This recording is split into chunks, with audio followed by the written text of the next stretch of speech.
내일 오후부터면 본격적으로 추석 귀성길이 시작됩니다. 한시라도 빨리 고향으로 가고픈 마음에 고속도로에서 위법 행위를 하는 경우가 종종 목격되곤 하는데요.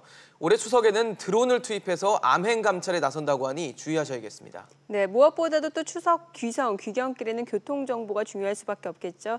연휴에 꼭 알아야 할 교통정보 어떤 것들이 있을까요? 오늘 손바닥 경제에서 자세히 짚어드리겠습니다. 오늘 교통문화운동본부 박용훈 대표 함께합니다. 어서 오세요. 네, 안녕하세요. 네. 대표님, 제가 지금 방금 오픈 이벤트에서 했는데 위법 행위를 하는데 드론이 뜬다는 게 무슨 얘기예요? 네, 명절 때가 되면 예. 이 연휴 때 많이 막히지 않습니까? 그렇죠. 많이 막히다 보면 이제 위반의 유혹이 생기게 마련이죠. 그렇죠. 빨리 가고 싶으니까. 빨리 가고 싶고 예. 편하게 가고 싶고 네. 그다음에 스릴도 좀 느끼고 싶고 안 걸리고 가는 네. 거 이것도 굉장히 또 무슨 전설이 돼가지고 자기도 유혹까지 자랑거리가 되나요? 되거든요. 네. 그래서 그런 유혹 때문에 위반들을 좀 하시는데 예. 예, 과거에 이제 이게 정체가 되면 경찰이 투입해서 단속도 했는데 네. 이게 단속은 할 수 있지만 후유증이 심해요. 경찰이 단속을 하면 정체가 더 심해지는 거예요. 그렇죠. 그래서 사실상 이제 단속을 못하는 그런 일이 있었는데 그래서 뭐 최근에는 뭐 헬기 단속도 해보고 네. 비행선 단속도 해봤죠. 그런데 이제 품이 많이 들고 네. 효과가 제한적이었는데 그렇죠. 최근에 뜨는 게 드론이지 드론. 않습니까? 영화 엑시트 보셨죠? 전 못 봤습니다. 엑시트의 촬영을 드론이 촬영하면서 이제 구출하고 이런 장면이 그런 게 나오는데 아마 나오나요? 많이 네. 시청자들은 많이 보셨을 것 예, 같습니다. 예. 근데 그런 수준의 드론이 투입된다. 그리고 이제 연휴는 이제 12일부터인데 예. 11일부터 15일까지 5일 동안 전국 21개 지점에서 네네. 단속을 하는데 여기 투입되는 드론이 47대가 47 총 대. 출동해서 단속을 하니까 의지만 있으면 모든 위반을 잡아낼 수 있다. 그런데 뭐 선택과 집중을 하긴 하는데 그렇겠죠. 장난이 아닙니다. 이 드론의 성능이. 지금 말씀해 주신 내용 들어보니까 이게 위법 행위란 차량의 뭐 번호판 인식은 물론이고 어떤 과정까지도 있을 것 같은데 어느 정도 성능이라고 저희가 보면 될까요? 그러니까 드론이 이제 뭐 완구 수준에서 예. 뭐 군사용 드론까지 다 예, 가지 않습니까? 그렇죠. 지금 여기 투입되는 드론은 중상급 성능 수준이다 이렇게 보시면 되겠는데요. 보통 이 드론이 한번 뜨면 한 30분 동안 이제 채공해서 예. 활동을 할 수가 있고요. 속도는 한 72km로 이동을 할 수가 있습니다. 그러니까 꽤 빨리 꽤 빠르네요. 이동할 수 있고요. 바닥에서 지금 말씀하신 것처럼 차량하면 이제 근접 차량이 되니까 네네. 바닥에서 한 150m까지 상승하면서 이제 활동을 할 수 있어서 그래서 범위가 상당히 넓으면서 그렇겠네요. 근접 촬영까지 가능하다.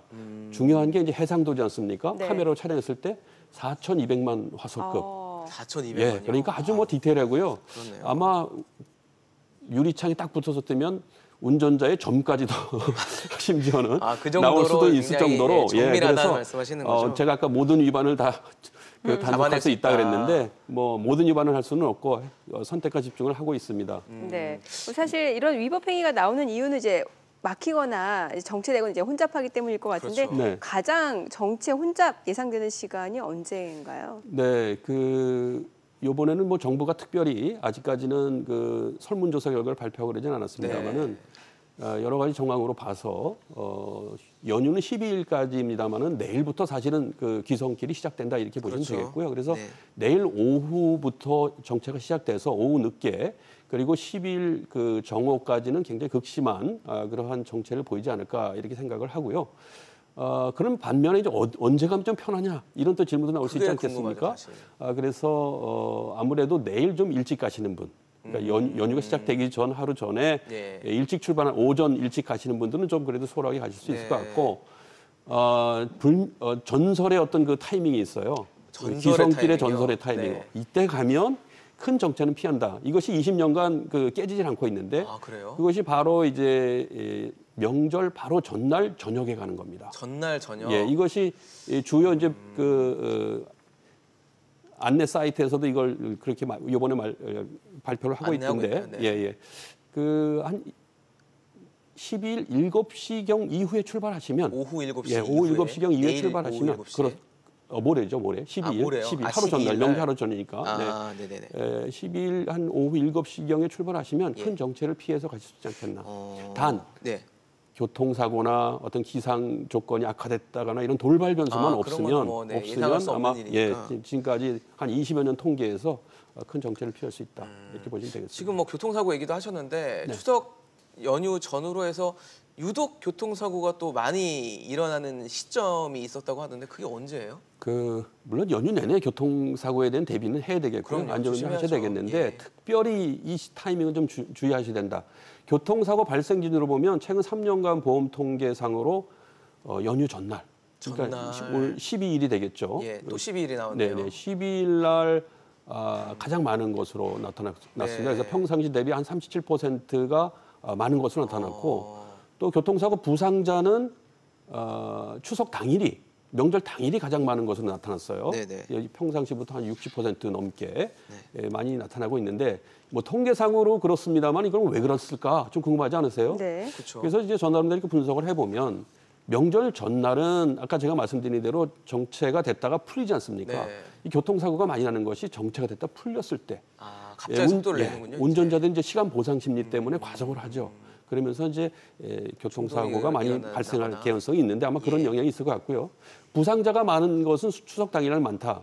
이것은 추석날 그 통행 행태가 고속도로 오고 가는 교통량도 있지만 성묘길이 있습니다. 근데 성묘길이라고 하는 것은 비정상적인 도로일 경우가 많죠. 네. 산으로 네, 올라갈 그렇죠. 수도 있고 평상시에 또 포장이 운전을 안 돼. 안 해본 것이 있고 곳곳에 불법 주차가 있어서 그걸 피해 가야 되고 뭐 이런 등등의 이유. 그다음에 이제 성묘 가거나 아침에 차례 지내고 살짝 음주운전을 좀 하시는 경우도 그렇죠. 본인도 반복하는 경우가 모르게 있으니까요. 모르진 않겠지만 예. 어쨌든 그런 연유로 해서 부상자가 많이 발생될 개연성이 있다. 이렇게 해석할 수 있을 것 같습니다. 네. 그 명절 연휴 기간 동안 고속도로 통행료가 면제가 되는 거예요? 그렇죠. 그렇습니다. 그럼 연휴 기간 내내 연휴 기간 내내 이거 잘 들으셔야 됩니다. 예. 12일부터 14일, 3일까지입니다. 그러니까 네. 연휴는 12일부터 시작해서 15일까지 휴일이지 않습니까? 네, 네. 그런데 12일부터 14일까지 3일간 토요일까지네요. 72시간만 운영된다. 이렇게 이해하시면 되겠고요. 네네. 어느 고속도로가 해당되느냐? 한국도로공사가 관할하는 모든 고속도로와 고속도로가요? 대부분의 민자 고속도로, 민자도 돼요? 네, 민자 고속도로가 다 해당된다. 이렇게 이해하시면 되겠습니다. 사실 근데 왜 나가는 시점, 들어오는 시점 이것도 좀 중요하잖아요. 언제 나갔냐, 언제 들어왔냐에 따라. 혼선이 많이 생깁니다. 사실 그 그러니까요. 정보를 좀 드려야 될 것 같은데 그래서 예년의 경험을 보면 올해 처음 하는 건 아니니까요. 그러니까요.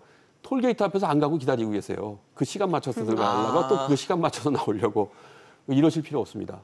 그러니까 쉽게 말씀드리면 72시간이라고 했지 예. 않습니까? 12일 0시부터 네. 14일 자정까지 예. 72시간인데 그 시간 동안 잠시라도 고속도로에 발을 들여놓고 있으면 바퀴가 들어있겠죠. 바퀴를 들여놓고 있던 차량은 면제다. 면제돼요? 이렇게 하시면 되겠습니까? 그러니까 11일 날 출발을 해서 12일 날 나오시면 면제입니다. 그렇네요. 그리고 14일 날 들어가셨다가 15일 15일 날 나와도 나오셔도 면제입니다. 면제돼요. 이해되셨죠? 네네. 네. 이건 좀 유용한 정보니까 알아두시면 좋을 것 같고요. 사실 이 고용 내려가는 길이 마음이 좀 급하다 보니까 안전사고도 좀 일어나고 하다 네, 보면 네. 이제 뭐 고장 날 때도 있고요. 사고 나서 멈출 때도 있고 그럼 굉장히 당혹스러울 수밖에 없는데 이럴 때 좀 뭐 긴급 견인 서비스도 운영한다던데 어떤 내용인가요? 지금 뭐 고장 나거나 사고 나면 되게 자기 보험사에 연락을 해서 그렇죠. 무료 또 견인 서비스도 받을 수 있으니까 그렇게 하는데 고속도로는 보험사에서 출동하긴 하지만 시간이 좀 많이 걸립니다. 그렇죠. 차도 그리고 막히고. 정체가 돼서 예. 접근 시간이 좀 어려운데 마침 고속도로라고 하는 것은 위험하지 않습니까? 네. 고속으로 달리는 그런 구간이기 때문에 그래서 위험하기 때문에 이때는 우선 한국도로공사가 무료 견인 서비스를 해요. 그래서 뭐 집까지 내지는 정비 공장까지 이동을 시켜주는 건 아닙니다만은 가까운 휴게소나 졸음휴게소까지 무료 견인을 해줍니다. 그럼 그 안전한 공간에서 보험사의 서비스를 받으시는 것이 안전상 또 편의상 도움이 될 텐데 네. 이거 전화번호 하나 기억하시죠? 네. 1588-2504. 2504. 이게 도로공사 종합 안내 전화인데요. 예. 2504. 도로공사를 우리말로 풀었으면 2504죠. 그렇게 이해하시면 쉽게 2504. 네. 기억할 수 있을 것 같습니다. 네. 자, 그리고 왜 장시간 운전하다 보면은 이제 휴게소에서 조금 쉬어가는 그쵸. 경우도 많잖아요. 그런데 들어가면 또 차량이 너무 많아서. 맞습니다. 그렇죠. 이것도 휴게소 요즘 스트레스일 가보셨어요?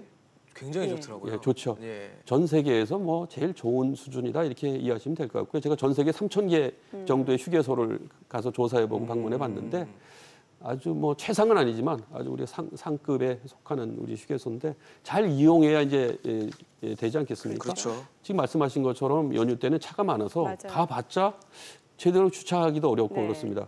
그래서 자기가 쉴 곳을 미리 정해놓고 통행 계획을 세우는 게 좋고 다만 그 들어가려고 하는데 주차장 여유가 없을 수도 있지 네, 않습니까? 사전에 정보를 줍니다. 주차장 여유 공간 대수를 안내해주고 있거든요. 그래서 그걸 보고 들어가시면 되고 왜 맛집이 휴게소 맛집이 있다 그래서 그거 가서 꼭 먹고 가야 된다 이런 분들이 계시잖아요. 그러니까요. 연휴 때는 그런 거 하시면 안 됩니다. 너무 많아서요. 오히려 한가한 휴게소를 찾아서 들어가는 네. 게 좋고요. 근데 주차장을 찾는데 복잡하니까 쉽게 찾는 곳을 우선해야 되는데 사람들이 되게 가까운 식당에서 가까운 화장실에서 맞아요. 가까운 곳에 데려다 보니까 오히려 못 대고 도로 나오시는 경우가 있어요. 맞습니다. 그래서 이럴 때는 먼 멀리. 곳에 대고 걸어가시는 것이 유용한 팁입니다. 네, 알겠습니다. 지금까지 추석 귀성길, 귀경길 관련해서 박용훈 대표와 얘기 나눠봤습니다. 말씀 감사합니다. 네, 감사합니다. 잘 들었습니다.